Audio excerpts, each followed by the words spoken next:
Buenos días y buenas tardes a todas las personas que tienen la gentileza de acompañarnos desde Latinoamérica y Europa, respectivamente, a este segundo webinario organizado por IORC Latinoamérica.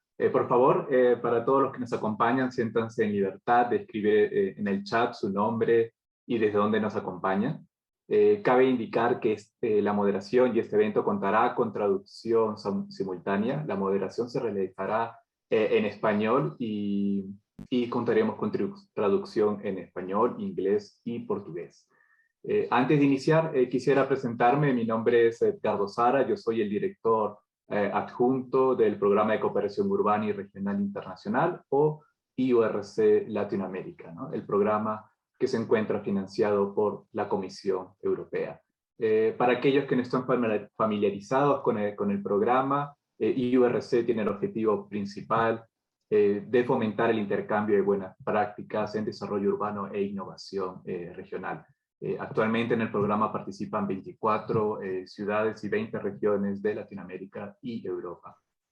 El objetivo del evento del día de hoy es brindar una introducción sobre estrategias de innovación inteligente y digitalización a nivel local y regional que busquen fomentar una mayor participación ciudadana, así como una mayor equidad de género, ¿no? A su vez, que mejoran la gestión de recursos y la provisión de servicios públicos a través del manejo de datos y herramientas tecnológicas. Tendremos la oportunidad de definir conceptos clave, así como escuchar experiencias prácticas en implementación de herramientas digitales a nivel local, por parte de dos expertos con una amplia experiencia en la formulación y ejecución de políticas inteligentes. ¿Por qué estamos viendo este tema el día de hoy? Creemos que la innovación digital está transformando rápidamente nuestras ciudades y regiones, no solo desde cómo trabajamos, también dónde vivimos y cómo nos movilizamos, por ejemplo. También afecta la forma en que los municipios brindan servicios públicos en base a información recolectada en tiempo real. Asimismo, la revolución digital está abriendo nuevos mecanismos de interacción entre gobiernos y ciudadanos y, por tanto, nuevas formas de gobernanza participativa. En este sentido, la digitalización y la innovación tecnológica puede fomentar la participación de grupos previamente excluidos, brindándoles una nueva voz en la toma de decisiones, así como fomentando una mayor equidad de género a través de la recolección de nueva información para la formulación de políticas públicas. No obstante, también la pandemia nos ha demostrado que existen muchos retos aún por delante. Los niveles de cobertura digital y smartphones aún son relativamente bajos en varios países de Latinoamérica, además de persistir aún deficientes niveles de educación digital, ¿no? Lo que acrecienta, como diríamos, la brecha digital y, por tanto, la posibilidad de participar efectivamente en la sociedad, ¿no? Así, aunque la transformación digital puede convertirse en una herramienta de participación ciudadana, también puede dejar atrás a aquellos que tienen un menor acceso a Internet o educación digital, reforzando así la inequidad en nuestras sociedades, ¿no? Como les comentaba, el día de hoy justamente nos acompañan dos panelistas con una gran trayectoria en la formulación de políticas y acciones para la implementación de estrategias inteligentes. Cada panelista va a contar con unos 15 minutos en los cuales compartirán varias lecciones aprendidas a través de su carrera, ¿no? En primer lugar, contaremos con la participación de Fernando Tomás Casado, quien se desempeña como gerente de la práctica de Smart Cities para IDOM, donde ha estado a cargo de numerosos proyectos de despliegue de redes de telecomunicaciones y adquisición de datos. Asimismo, Fernando se ha especializado en plataformas de gestión y control control centralizado de alta complejidad con aplicación de estrategias de ciudad inteligente para temas de movilidad urbana, así como de infraestructura crítica. Tomás también cuenta con una amplia experiencia en el diseño de planes directores de Smart Cities en ciudades tan diversas como San Sebastián, en España, Guadalajara en México, Hubei en Arabia Saudita, así como la implementación de proyectos pilotos en Jordania y Ucrania, ¿no? El día de hoy, Fernando nos brindará una introducción al concepto de ciudades inteligentes, de Smart Cities, y las principales innovaciones en términos de recopilación y gestión de datos, así como los principales beneficios y retos para la implementación de estrategias inteligentes y digitalización. Por su parte, también contamos el día de hoy con Annika Dahlen, quien es actualmente la oficial de Desarrollo Estratégico y Equidad de Género para la Municipalidad de Umeå, en Suecia, y tiene la responsabilidad de coordinar proyectos y fomentar acciones transversales de género en su municipio. Annika nos hablará sobre las políticas promovidas por parte de la ciudad de Umeå en Suecia por fomentar estrategias inteligentes, pero también su conexión con la sostenibilidad social y en particular la equidad de género. En este sentido, Annika compartirá su experiencia en el uso de herramientas digitales para generar políticas más inclusivas y sostenibles en las cuales la recopilación y gestión de datos es fundamental para evaluar la efectividad de las mismas, ¿no? Quisiera indicar nuevamente al público que nos acompaña que al culminar las presentaciones tendremos unos 25 minutos de mesa redonda donde también tendremos la oportunidad de atender preguntas realizadas a través del Q&A. En este espacio se llevará a cabo en español y nuevamente quisiera recordar a los que nos siguen que tendremos traducción simultánea en español, portugués e inglés, ¿no? Asimismo, quisiera recordar que al final del webinario les pediré que por favor se queden un minuto para llenar una encuesta, digamos, para que nos puedan brindar su retroalimentación sobre el desarrollo del mismo, ¿no? Ahora, habiendo dicho estas palabras, quisiera darle la palabra a Fernando, gerente de la práctica de Smart Cities de IDOM. Adelante, Fernando, por favor. Muchas gracias.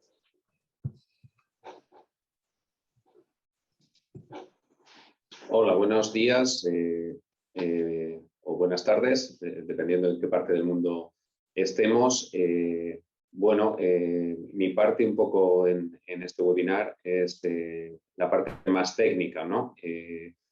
Como ingeniero y como consultor que trabajo con municipalidades, pues vemos que el concepto de Smart City no es un concepto homogéneo. Vemos que hay distintas maneras de llegar a él y que la implementación está siendo pues, con distintas velocidades en distintas partes del mundo, y eso genera pues, bueno, algunos problemas para la equidad y la inclusión social, que es un poco que es el objeto de este webinar. Entonces voy a compartir mi pantalla, que tengo una serie de transparencias preparadas y comienzo mi presentación.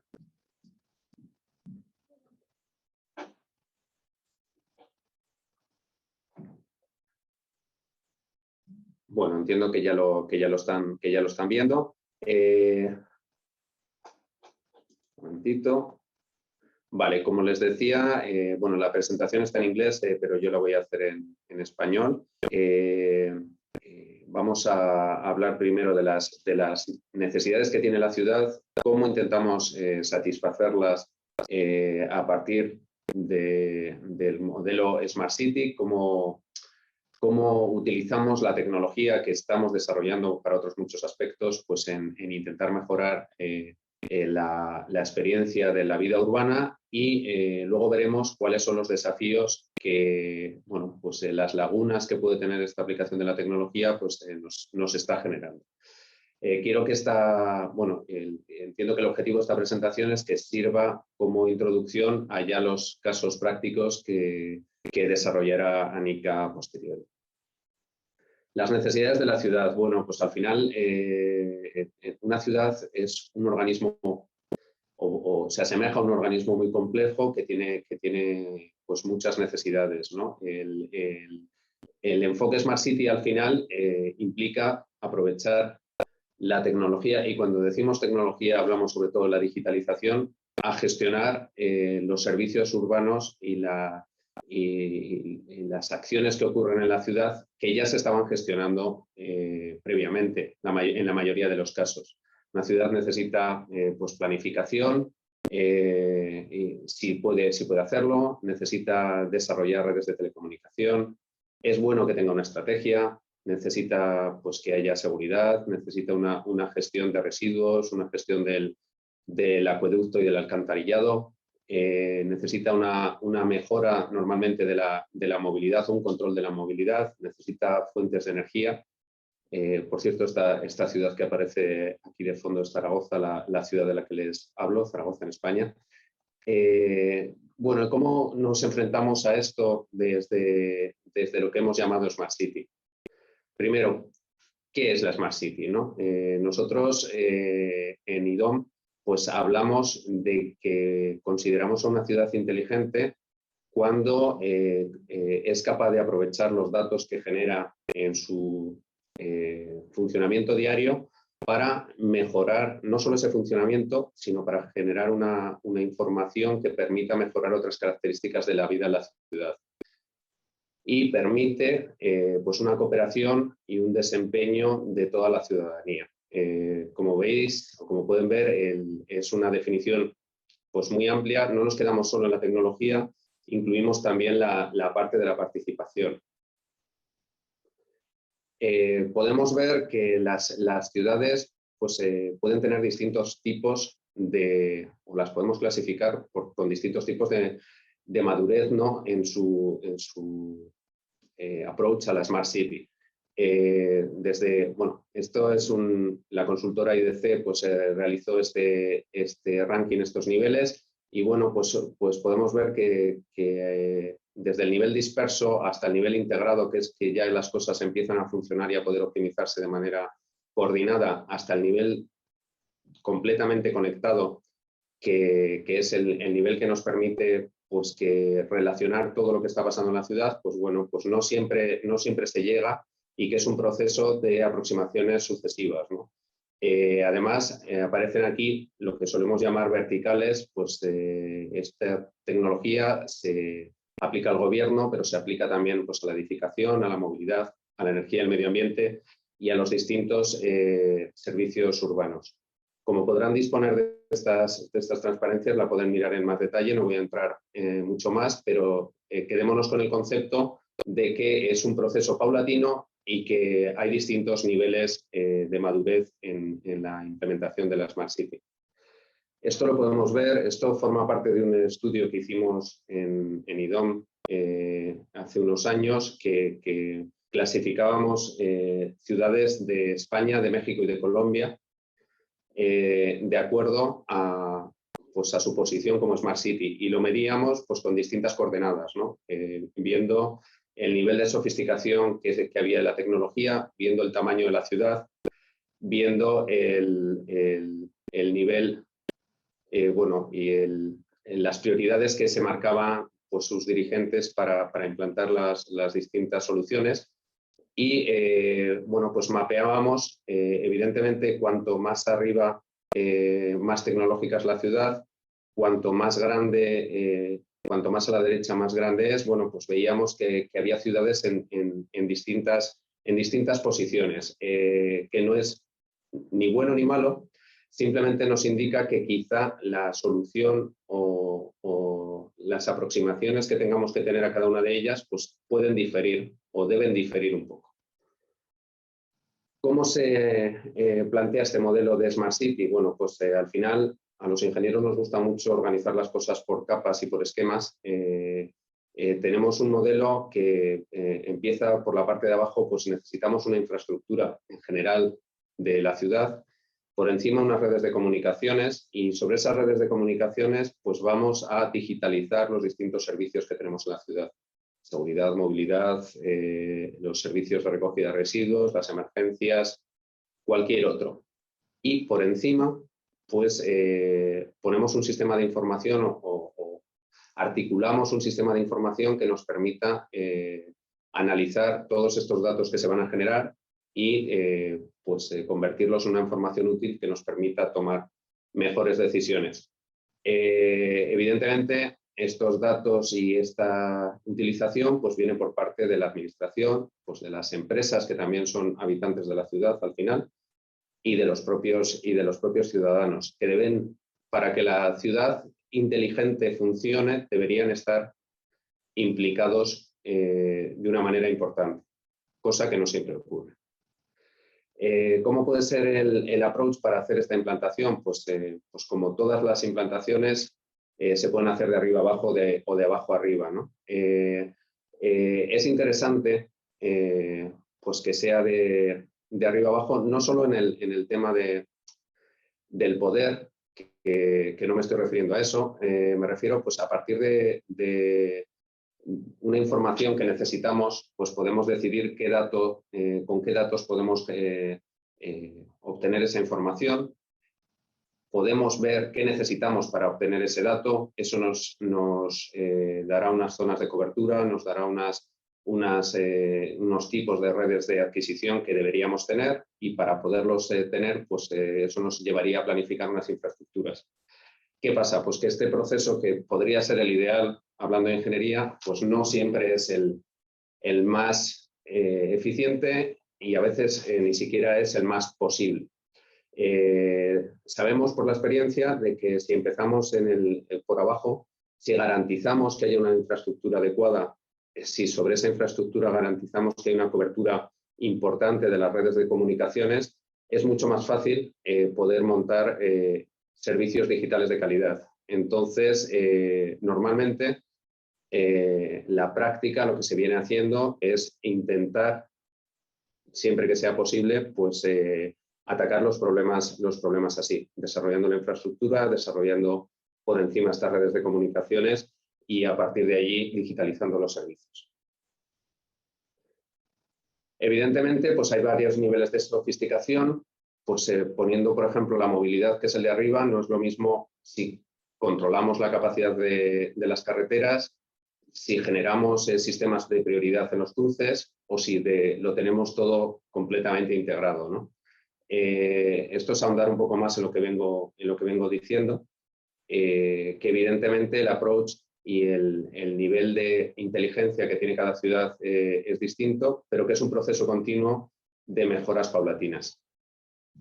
Evidentemente necesitamos hacer más por menos, que es un poco el eslogan, el motto que tenemos cuando hablamos de ciudad inteligente, y es gracias a los servicios digitales y a la manera de hacer las cosas, ¿no?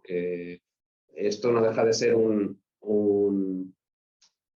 nueva manera de dibujar pues lo que se suele llamar la triple o cuádruple hélice, pues de que tanto la administración como la academia como la empresa pues trabajan en la misma línea, generando pues una visión, generando nuevas ideas innovadoras y generando negocio, que al final se habla también de que tiene que haber sostenibilidad en todo este modelo.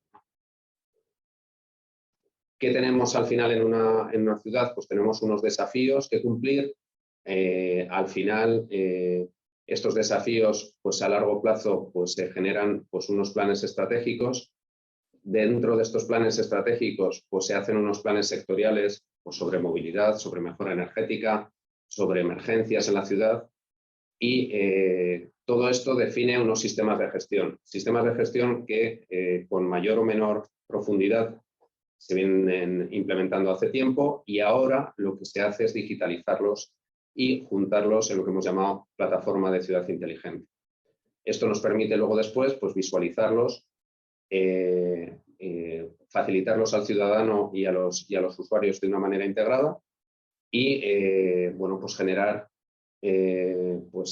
open data para usarlo de otra manera, hacer mejores análisis, generar una serie de históricos. Sí, disculpe.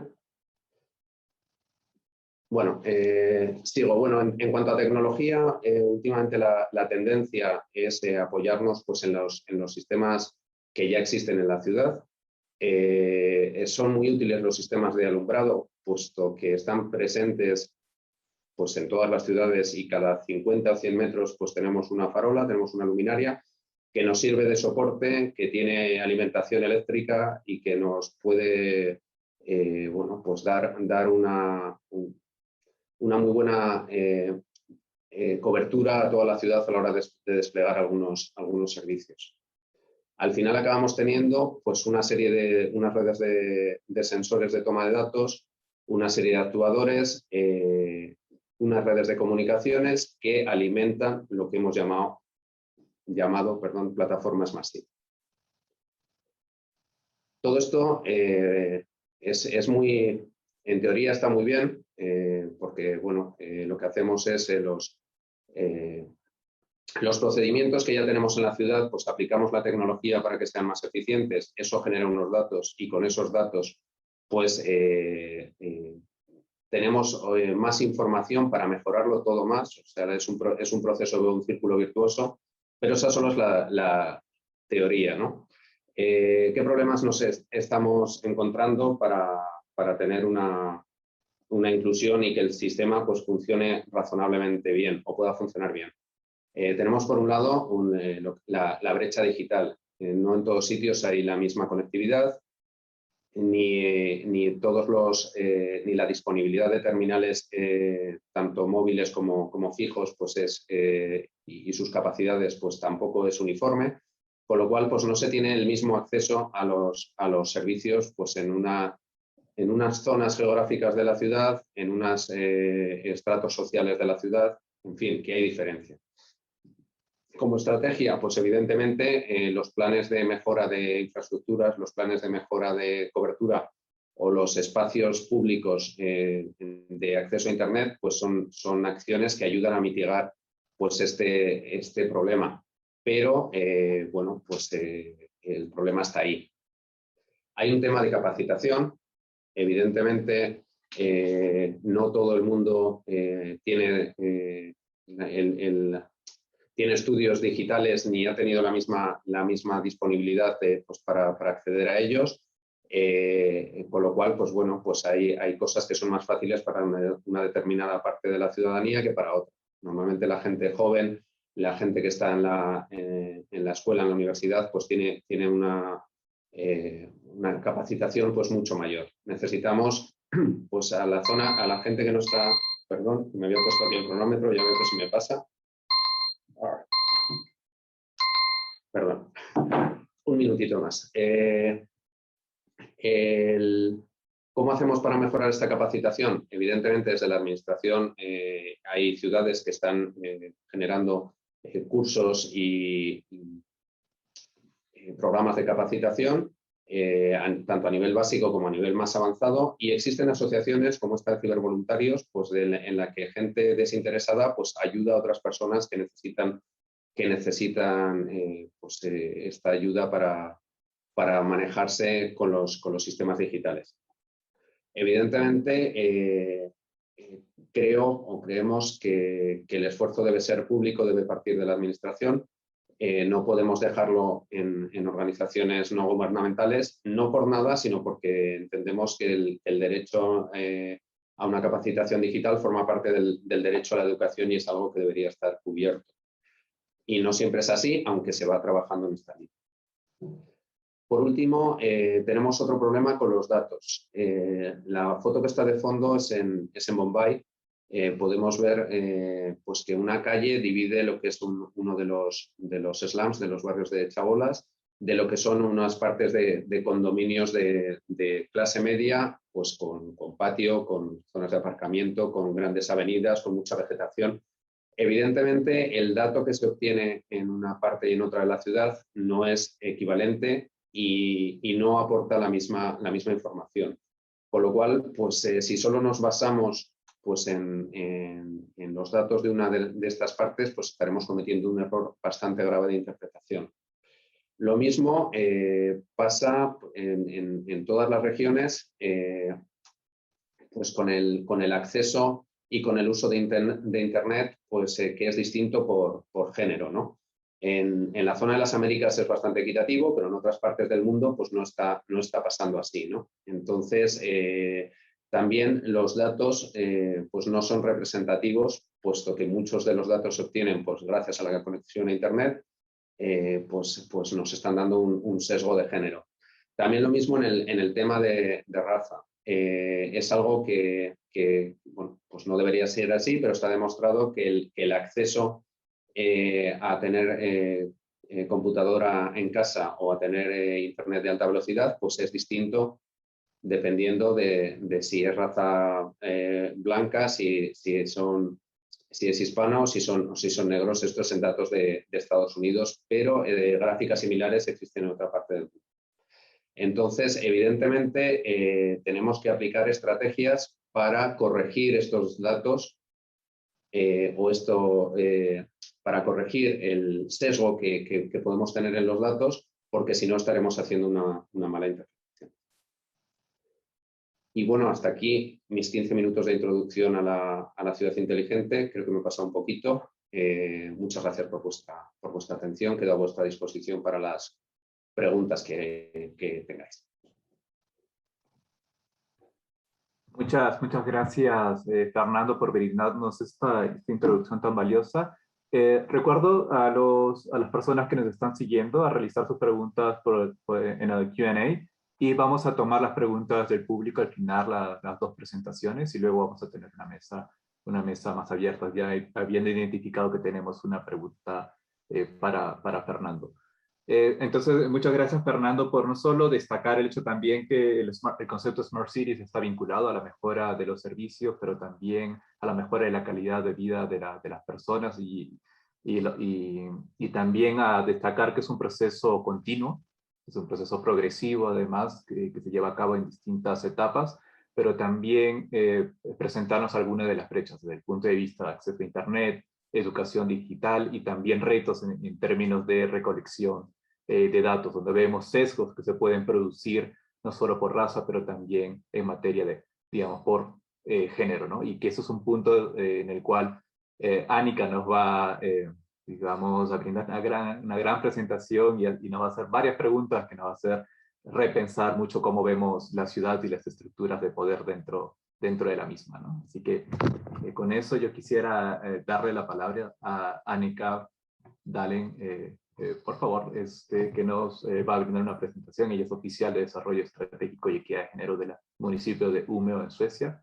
Anika, por favor, the floor is yours. Listo, muchísimas gracias. Y ahora voy a hacer un cambio de idioma y voy a hacer mi presentación en inglés, pero luego vamos a hacer la charla en español.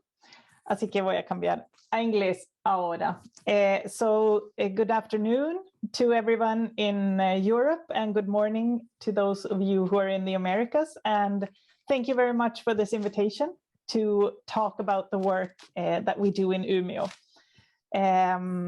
As Edgardo said, my name is Annika Dalen, and I work as a gender equality strategist for the city of Umeå in the north of Sweden.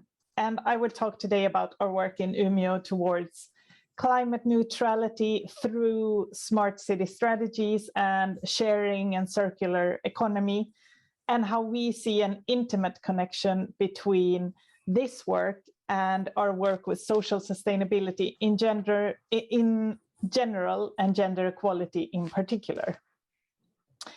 Umeå, just to contextualize, is a growing city with a population that has doubled since the 1960s. And we are currently 130,000 residents, and we have high ambitious for continuous growth, with the vision of becoming 200,000 residents by the year 2050. And this vision for growth also explicitly states that the growth shall be reached with maintained social, environmental, economic, and cultural sustainability. And all of these dimensions of sustainability cannot be understood separately from each other. And also, when we talk about social sustainability, for us, gender equality is a fundamental part of that. And as we grow, we need places to meet and share. And in our strategies for growth, we work on creating weak ties between people in the city to regenerate urban spaces and find solutions for co-creation. And we work actively with how to conduct citizen dialogue and how to open up for new competencies and inputs, and not least how to create an understanding of different life conditions, making sure that different lives can be lived in the same place, and to strive for a mix in the city. And through the National Strategic Innovation Program, Viable Cities, Umeå is one of 9 Swedish cities that have signed the first climate city contracts with the Swedish government. And these contracts follow the same methodology as the mission for 100 climate neutral cities in Europe. And it states, by and for citizen, and not by and for some of the citizens. Because it is when we make sure that everyone is part of the conversation that truly innovative ideas will take form. And we need to constantly ask the question of who is planning, who is being planned, and build that understanding into our strategies and plans, including our action plans for smart cities and for reaching climate neutrality. And as I mentioned, gender equality is a fundamental part of our work with social sustainability. Umeå is a city that for more than 30 years has strived for gender equality. And the method that we use, we call our method of work the gender landscape. And it's a method that we use when we plan, build, and think about our city from the political level down to the everyday work in our public services. And it's about integrating an understanding of gendered power structures and life conditions of women and men in all the work that the municipality does. And we do that through gender segregated data, surveys, analysis, and not least dialogue, trying our very best to understand different life conditions of the inhabitants of the city so that we can create better cities and hopefully plan and build a city that creates conditions for women and men to have equal power to shape society as well as their own lives. And very few cities in Europe and maybe in the world highlight the importance of gender equality and understanding power structures into work on urban planning and smart cities and climate neutrality. But in Umeå, we try to bring that to the table. So that's for context. In the rest of this presentation, I want to highlight some examples of a critical perspective on gender, power, and norms in work with smart and sustainable cities. So I might not provide many answers, but most of all, I'll give you examples of the critical questions that we need to ask ourselves in these processes. Because to make sure that we're planning the cities of the future in a way that makes them accessible and safe for all people, we need to change the perspectives of today. An important basis for smart cities is open data platforms. And the purpose, of course, is to have free and accessible information that gives us insights and help us create smarter and more efficient services. And when we work with gender equality, we always also stress the importance of having data and having gender segregated data to really understand the life conditions of women and men. Otherwise, there's a real risk that we create one-size-fits-all solutions based on assumptions that might not take differences into account. But as we collect more and more data, we also need to keep critical questions in mind. Like Fernando also mentioned some of those in his presentation, such as who gathers the data, who has access to the information, who has access to the technology to provide data into these open data platforms, what possible discrepancies or biases between data and reality can that create, who decides what data is relevant to collect, and what data is relevant to take into account when making specific decisions. And I'll give you some examples of how we have used gender segregated data to work towards a smart and sustainable city with gender perspective. For example, we do a travel habit survey every 5 years. It's gender segregated, of course, and the last survey showed that 56% of women's travel and only 42% of men's travel was sustainable. That means walking, biking, or going by bus. And the policy implication of this is a new discussion on that men need to travel like women. And why don't they do that? And we have worked, and we currently also have projects working on identity issues connected to the car, targeting specifically male-dominated workplaces in mobility management, and also the policy discussion on what investment is really better for the environment. Is it investing in more electric buses, or is it to target men and get men to take the bus? Of course, in the short run is to get men to take the bus, but the integrated understanding is targeting both of these at the same time. Another survey we have done is a local consumer habit survey, also looking at consumption-based emissions. And as far as we know, we are the only municipality in Sweden that has done this. And we think it's a good example of not only seeing gendered patterns in what we consume, but also asking questions like, who does the grocery shopping? It turns out that a much higher number of men than women answer that they believe we share it equally, and highlighting that our perceptions on the responsibility for the unpaid housework might differ. So, integrating gender equality into a survey that had an environmental starting point also means understanding that we need to work with how we perceive our own behavior and what kind of interventions are needed based on that. And this also connects to the sharing economy. What are men and women ready to and want to share, in what way and to whom? And another, of course, a gender equality perspective in this is making sure that taking part in the sharing economy feels safe for everyone, especially for women. Because we also know through surveys and dialogue that 79% of people in Umeå express that they are very worried about climate change, and women to a higher degree than men. And also that more women are of the opinion that the work has barely started yet. So that when we create platforms and solutions for a more sustainable way of living and sharing and consuming, we must be gender sensitive. And the third concrete example I wanted to give you is our local energy company.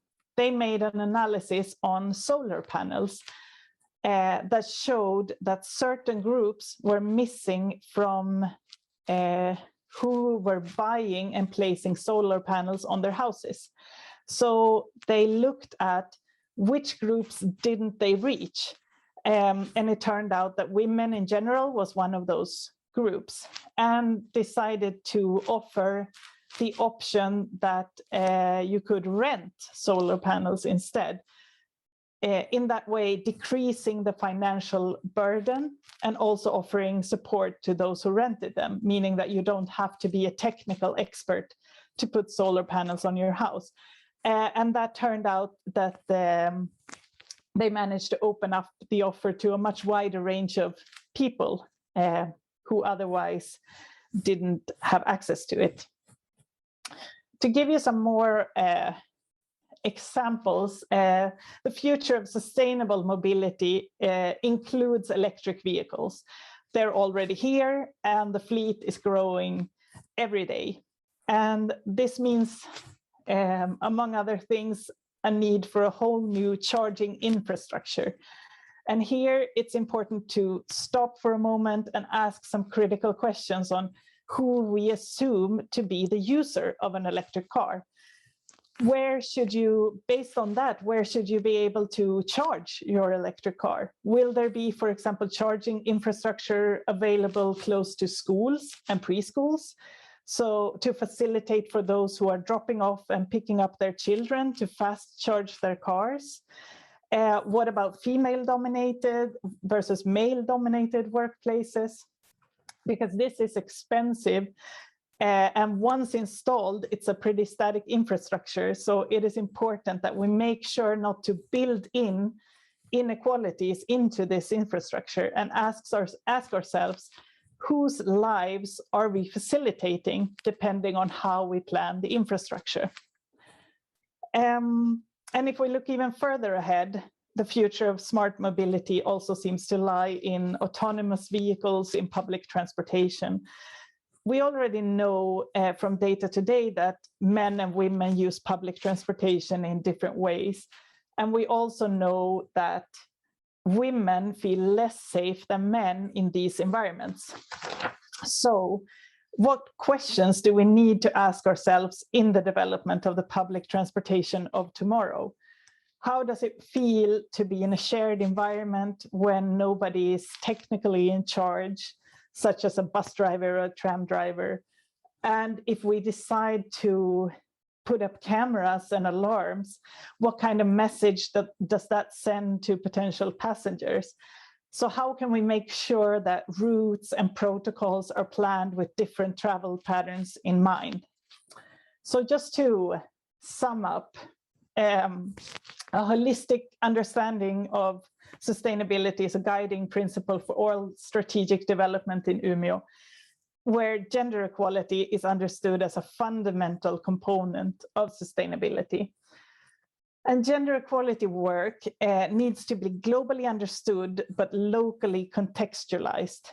And working actively with gender equality, quantitative and qualitative, is a good investment because it makes us have a critical eye, it opens up processes and creates innovation, and it can also save a lot of money and time by making interventions specific and efficient.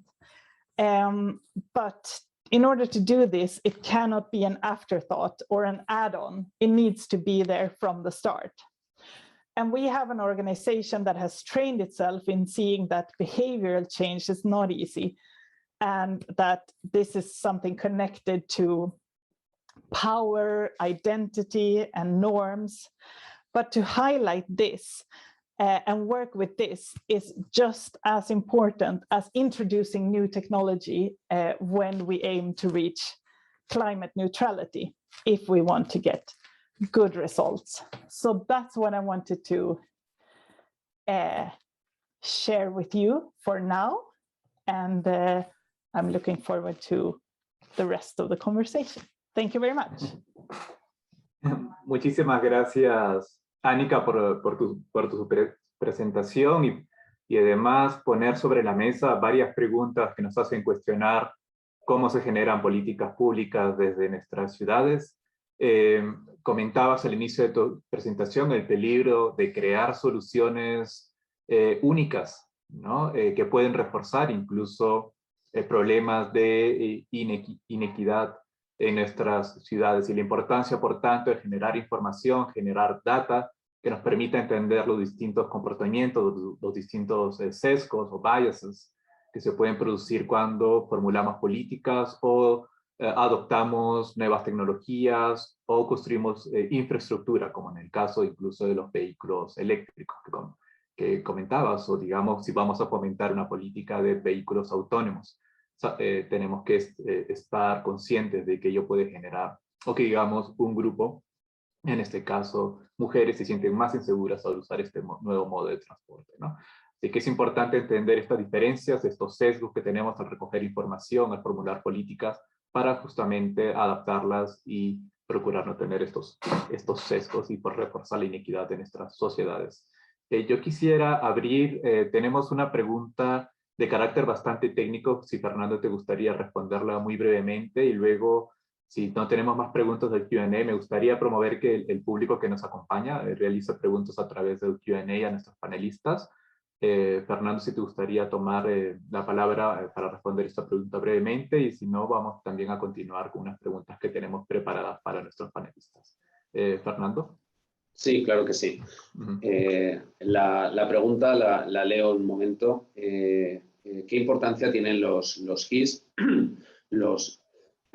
Disculpad, tienen los GIS, que son los sistemas de información geográfica, y los map servers en una estrategia inicial de Smart Cities de una ciudad de 140.000 habitantes.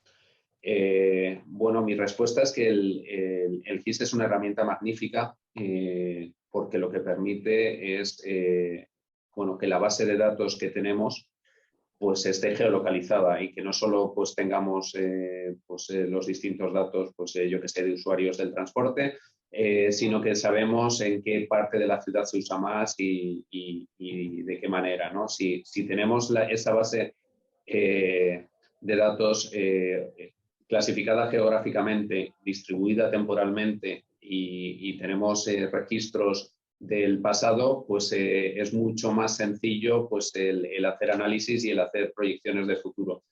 Y no importa el tamaño de la ciudad para hacer esto. Evidentemente es más sencillo de implantar pues porque, por la propia escala en una ciudad más pequeña que en una grande. Quizá las más grandes pues tienen más presupuesto y aunque sea más complicado, pues puedan afrontarlo mejor. Pero bueno, en cualquier caso, me parece algo muy interesante. Y cuando hablamos de plataforma de ciudad inteligente, la gran mayoría de ellas pues, tienen esta representación geográfica de los datos. Vale. Muchas gracias, Fernando. Tenemos una pregunta también de Waldo Urquiza, si la podrías responder brevemente. Waldo nos comenta que si podrías comentar sobre los datos o rangos de lo que significa en cuanto a ahorros para un municipio el implementar estrategias Smart City, pensando en un municipio que está comenzando a plantar una estrategia de este tipo. Si nos puedes comentar eso brevemente.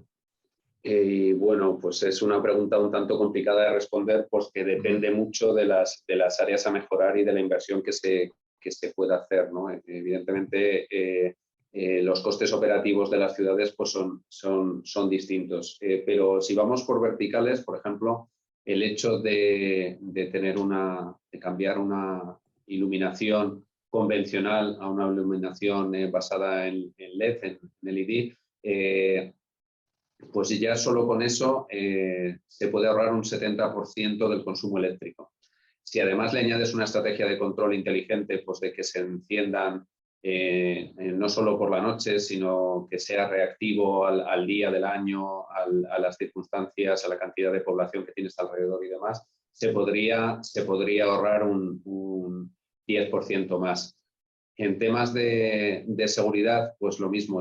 Hombre, es muy difícil valorar pues lo que supone la inseguridad, ¿no? En temas de vandalismo en la ciudad o en temas de pérdidas de los negocios y demás. Pero bueno, solo en mano de obra, de guardia de seguridad y de policía, pues el hecho de disponer de un sistema de seguridad potente pues permite pues destinar esos recursos pues a otras labores. En fin, me apropio un poco de lo que ha dicho Anika, ¿no? No hay una aproximación única. Cada ciudad necesita su estudio y su traje a medida. Pero está claro que aplicando la tecnología se pueden generar pues, eficiencias importantes. Luego pues, tenemos que ver cómo la aplicamos pues, para que sea lo mejor para todos, no hablando solo de dinero. Vale. Gracias, Fernando. Yo quisiera continuar con una pregunta a Anika, además direccionando un poco la orientación del seminario al tema de inclusión, además social, y entender el cambio de paradigmas, cambios culturales que tienen que realizarse al interior de nuestras organizaciones, además. Anika, en tu presentación indicas, y un punto importante es que una clave para entender las estructuras de poder y las condiciones de vida de tanto hombres como mujeres, un aspecto clave es la recopilación y análisis de agregados de género, ¿no? Quería preguntarte cuáles fueron los principales retos, por un lado, para el diseño de encuestas y recojo de información, es decir, desde el punto de vista político, financiero, cambios culturales, y también qué tipo de estructuras de poder y costumbres tuvieron que cambiar al interior del municipio de Umeå para justamente tener una política y empezar este recojo de datos y empezar a repensar las políticas públicas con un enfoque de género. Bueno, yo creo que algo muy importante de tener en mente sobre este como cambio organizacional o realmente tratar de transversalizar este entendimiento en toda una estructura organizacional como la de un municipio, es que no es algo que se hace de un día para otro. Y en ese sentido, Umeå ha trabajado con estos temas desde, pues comenzamos realmente el primer como comité de equidad en el Consejo Municipal, o sea, en la estructura política, fue a finales de los 70s. Y desde 1989 tenemos una persona, o sea, funcionaria pública encargada específicamente de trabajar con estos temas a nivel estratégico dentro del municipio. Así que es algo que llevamos trabajando desde hace más de 30 años. Así que no es algo que realmente se puede resolver, hay que tener bastante paciencia y no es algo que se puede resolver de pronto en un proyecto, pero pues obviamente uno siempre puede comenzar. Así que una respuesta es que requiere paciencia y tiempo para realmente lograr ese cambio institucional. Luego, Suecia también es un país que tiene bastantes políticas públicas a nivel nacional de género, pero también bastantes estadísticas nacionales a nivel individual, o sea, se recogen muchas estadísticas y hay una legislación en Suecia que requiere que todas las estadísticas oficiales sean desagregadas por género, así que obviamente ahí tenemos una ventaja ya de base,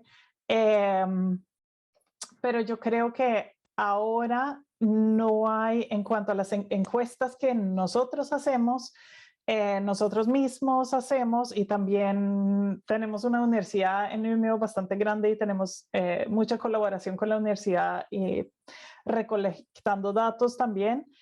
Y allá en este momento no hay una resistencia, o sea, es como muy obvio, diría yo, que todo el mundo quiere datos desagregados por género, o sea, eso es como muy, muy básicos. Pero hay otros problemas. Por ejemplo, en Suecia la ley dice que tú no puedes recolectar información sobre raza. Entonces ahí hay es muy difícil como ver estadísticamente, o sea, etnicidad no es algo que puedes como registrar de las personas. Entonces la única forma de tener ese tipo de datos es mirar, por ejemplo, país de nacimiento. Eso uno puede ver como que si alguien es nacido por fuera de Suecia o tiene papás que nacieron por fuera de Suecia, ahí uno más o menos puede ver, pero porque obviamente género es una categoría muy importante, pero también hay otras estructuras de desigualdades en la sociedad que también afectan, o sea, no es igual el grupo de mujeres y el grupo de hombres tampoco son grupos homogéneos, sino que hay otras estructuras también que afectan. Pero ahora me fui como un poquito por, por el lado. Pero creo que el mensaje más importante es que no es un quick fix. Es un cambio institucional que toma tiempo, pero sí es posible. Vale, gracias, Anika. No te fuiste por la tangente, como dirías. Realmente creo que el punto que comentas en el caso de Suecia, además que no se recoge información desagregada, por ejemplo, por raza, que sí se lleva a cabo en otros países, me permite conectar también con una pregunta que yo quiero hacerle a Fernando, porque justamente a qué nivel de segregación, para qué grupo nos permite visualizar o no un problema que puede estar afectando a un grupo determinado, ¿no? En ese sentido, yo quería preguntarle a Fernando cómo podemos asegurar que la data, algoritmos y además políticas diseñadas a partir de las mismas tomen en cuenta justamente diferencias de acceso a tecnologías de información, por ejemplo, en mujeres, personas de edad, por raza, ¿no? O grupos menos representados o con una menor educación digital. Es decir, cómo podemos limitar justamente esos sesgos en la recolección de datos. En algunos casos, como lo comenta Anika, podemos tener retos desde el punto de vista normativo a nivel nacional, por ejemplo, que nos impide recoger datos a los niveles de desagregación que uno querría obtener. Pero ¿cómo podemos justamente hacer? ¿Cómo podemos limitar los sesgos en la recolección de datos y asegurar una mayor representatividad en los mismos? Especialmente viendo esta diapositiva que nos mostraste con una fotografía de Mumbai, por ejemplo, y con estadísticas justamente de datos desagregados por género y también por raza que mostraban brechas digitales importantes. Bueno, es un poquito complicado, ¿no? El tema normativo evidentemente es una limitación y yo creo que es un tema de debate pues dentro de las propias instituciones, ¿no? Hasta qué punto estamos hablando de privacidad realmente o estamos limitando pues algunas informaciones que podrían ser interesantes. En todo caso, pues bueno, pues es un debate largo y hay razones interesantes en un sentido y en otro y bueno, pues como en todos los grandes debates, pues hay que acabar teniendo un consenso que satisfaga lo mejor posible a las partes. Por poner un ejemplo, aquí en un proyecto que hemos estado haciendo, pues queríamos utilizar pues las ventajas de la analítica de vídeo pues para identificar pues alguna persona, no por nada, no por identificar a una persona en concreto, sino porque nos hiciera de testigo de tiempos de recorrido pues a lo largo de un casco histórico de una ciudad pues en puntos de congestión, ¿no? Cuánto cuesta cruzarlo, cuánto cuesta llegar de un punto significativo a otro, este tipo de cosas. Pues la propia ley de protección de datos pues nos impide que identifiquemos a una persona y que luego utilicemos esa identificación para localizarla en otro sitio, ¿no? Tal y como está formulada ahora la propia ley europea. Entonces, pues bueno, pues ha habido que utilizar otro tipo de estrategias. ¿Qué estrategias se utilizan? Por ejemplo, los propios operadores de telecomunicaciones disponen de mucha información y normalmente quien tiene una cuenta con un operador pues con móviles de alta gama, con terminales de alta gama y con televisión, Netflix y demás en casa y demás, pues no suele estar en una posición vulnerable. Sin embargo, quien lleva una tarjeta de prepago que carga con muy poco dinero, pues sí, ¿no? Y ese dato sí que lo tiene el operador y te puede dar pues cierta información de, mira, es que en esta zona de la ciudad mayoritariamente toda la población que tienes pues lleva el móvil prepago con muy poquita carga. Entonces, pues puedes identificar que allí tienes, pues de forma muy, muy indirecta, evidentemente, pues puedes identificar que allí tienes población más vulnerable. Eso se está haciendo a día de hoy, ¿no?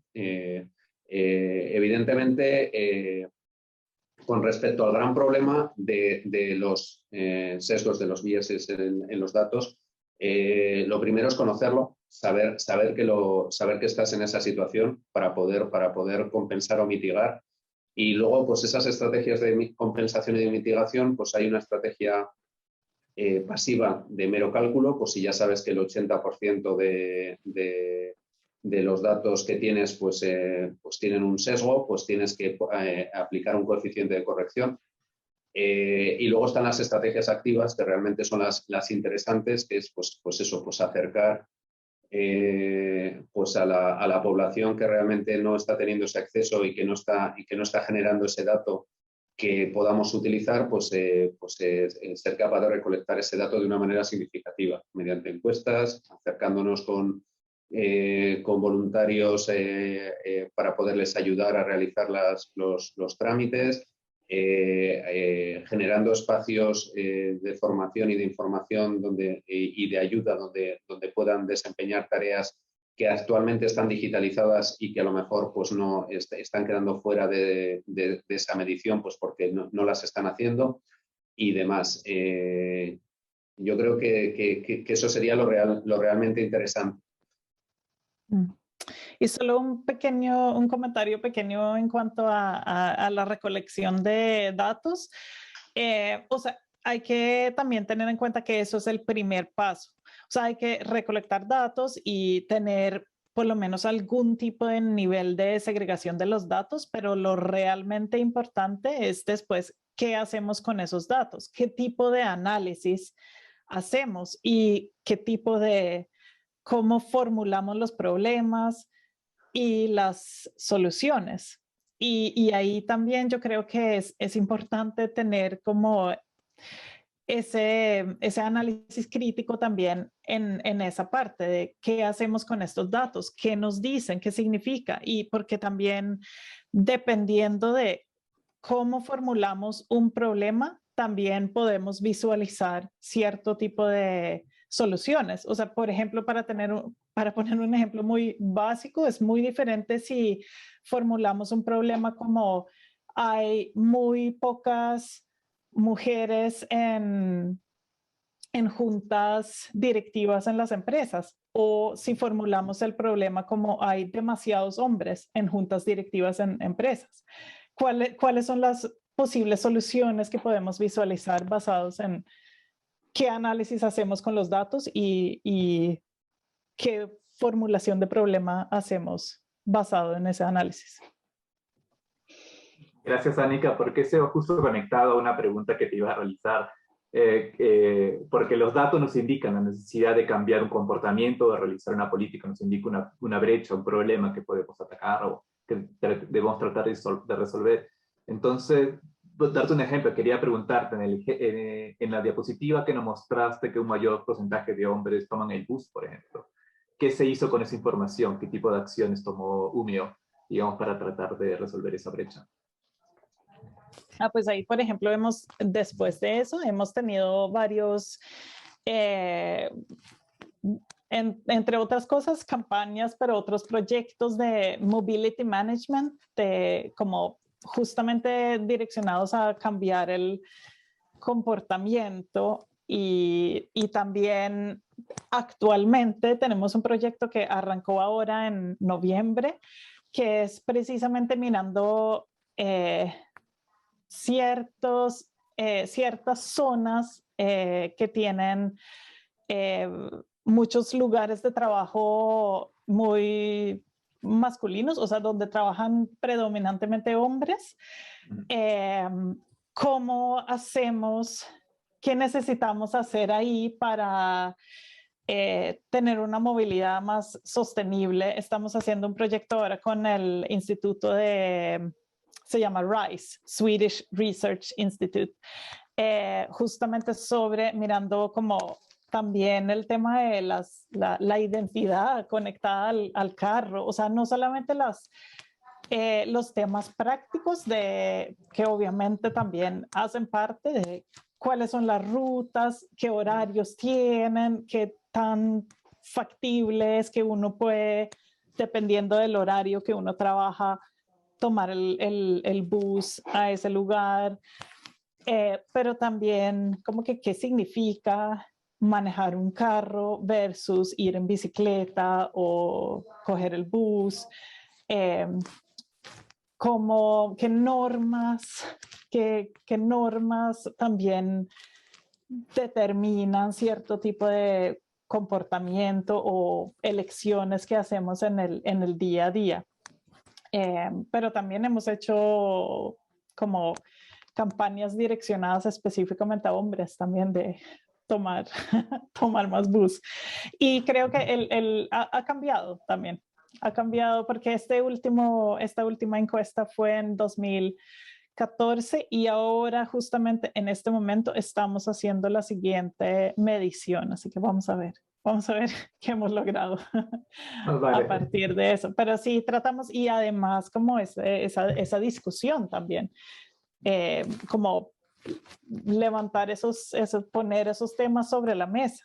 O sea, realmente qué tipo de intervención vamos a hacer basado en eso. O sea, si tenemos un objetivo de movilidad sostenible y tenemos aquí esta información, ¿qué vamos a hacer con qué tipo de políticas públicas y qué tipo de medidas vamos a implementar basado en esto? Gracias, ¿Y dirigido Anika. a quién? Gracias, Anika, y que genere como tú ya mencionaste en tu presentación, ese diálogo, ¿no? Poner la carta sobre la mesa, digamos, y visualizar el problema a través de la desagregación y la recolección de datos y justamente cómo formulamos políticas. Hay una pregunta muy interesante en el Q&A, Fernando, dirigida a ti, pero te agradecería si la puedes tipear porque ya estamos un poco sobre el tiempo y debemos cerrar, aunque si gusta la puedes responder en 30 segundos o si no la puedes también tipear en el Q&A. Pero es una pregunta bastante larga y compleja, digamos, así que si pudiera responderla creo que por escrito nos ayudaría bastante. De acuerdo, pues sí, lo pongo por escrito porque de hecho la he visto y estoy seleccionando algunas páginas, algunos websites que pueden ser interesantes. No con el alcance que nos pide, pero bueno, puede ser, pero puede ser un comienzo y bueno, sí que lo pongo por escrito, no hay ningún problema. Mil gracias, porque sí es una pregunta bastante interesante sobre plataformas abiertas donde participan ciudadanos hacia el gobierno local y viceversa, así que realmente es... Sí, bueno, el objetivo en 10 segundos y lo que sería muy interesante es si pudiéramos tener una mesa de datos de gobernanza donde se intercambiaran datos de origen público y de origen privado que pudieran tener interés para toda la ciudadanía, ¿no? Porque pues ahora mismo hay muchos datos que están en poder pues, de las empresas privadas, pues, por ejemplo, de consumo energético, de consumo de agua y tal, que también pueden ser muy relevantes y podrían ayudar pues, a detectar problemas de la ciudad y que ahora mismo pues, las autoridades no los tienen, ¿no? Habría que detectar y ver cómo se comparten. Vale, gracias. Y bueno, y algunos casos que comentas, por ejemplo, el uso de tarjeta prepago, que puede ser, digamos, la data puede ser manejada por un concesionario, digamos, en algunos casos, en alguna ciudad. Es justamente cómo también manejamos el Big Data, toda esta información, además, y que está vinculado también al acceso a información por parte del sector público e información manejada principalmente por el privado, pero también nos llevaría una discusión sobre la capacidad a nivel local de las ciudades de tener funcionarios también capaces de trabajar esta información, para generar estadísticas y datos útiles para la formulación de políticas también, ¿no? Ese es otro dato. Bueno, yo tengo otro melón a abrir, sí. otro webinario podríamos hacer sobre Big Data y cómo se gestiona y los biases también que encontramos en la misma. Bueno, yo tengo que cerrar ya estamos un poquito, unos minutos fuera del tiempo. Creo que el tema de digitalización, el tema de cómo se gestiona la data, las brechas de información, nos puede llevar hasta un segundo webinario. El objetivo del evento de hoy era presentar unos conceptos básicos de Smart City, así como lecciones aprendidas sobre la promoción de estrategias inteligentes y digitalización y su impacto en la generación de sociedades más inclusivas, ¿no?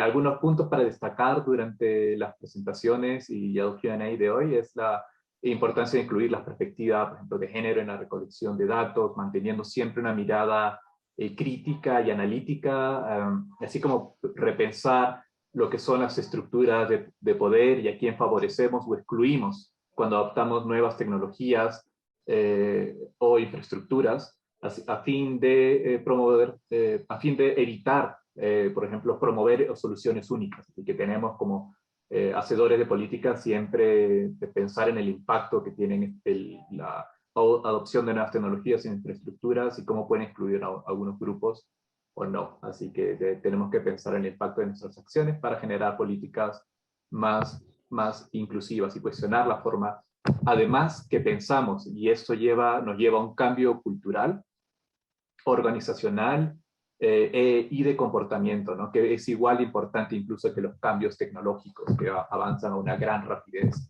En cambio, los cambios culturales son mucho más lentos y, como lo mencionaba Annika en su presentación y luego en el Q&A, requiere paciencia. Y también, como lo mencionaba Fernando, es un proceso paulatino, progresivo, con mejoras continuas. Y que requiere además sobrellevar distintas brechas desde el punto de vista de infraestructura, educación digital, pero también desde el tipo organizacional, que creo que es uno de los cambios más importantes que se tiene que dar desde adentro, comenzando desde las autoridades, los hacedores de política y la sociedad en general, ¿no? Cambiar la persona, la forma como pensamos y luego cómo recolectamos información y pensamos en el impacto de nuestras políticas sobre distintos grupos, de forma que no dejemos a nadie atrás, ¿no? Quiero agradecerle a nuestros panelistas, nuevamente a Annika y Fernando, por su tiempo el día de hoy, por compartir sus experiencias. Nosotros los invitamos a seguir las actividades del programa IURC a través de su página web y redes sociales. Muchas gracias al público por su atención y participación. Los invitamos, por favor, luego, una vez que culmine el webinario, los invitamos a llenar una breve encuesta que les tomará 1 minuto nada más para que nos brinden su feedback sobre el webinario. Así que muchísimas gracias, Anika y Fernando. Muchas gracias por la invitación. Gracias a vosotros, sí. Claro que sí. Vale. Y nos quedamos cortos, podríamos hablar muchísimo más sobre estos temas. Pero ya habrá oportunidad. Así que muchas gracias nuevamente, gracias al público por seguirnos y nuevamente gracias por su atención. Gracias. Entonces, gracias.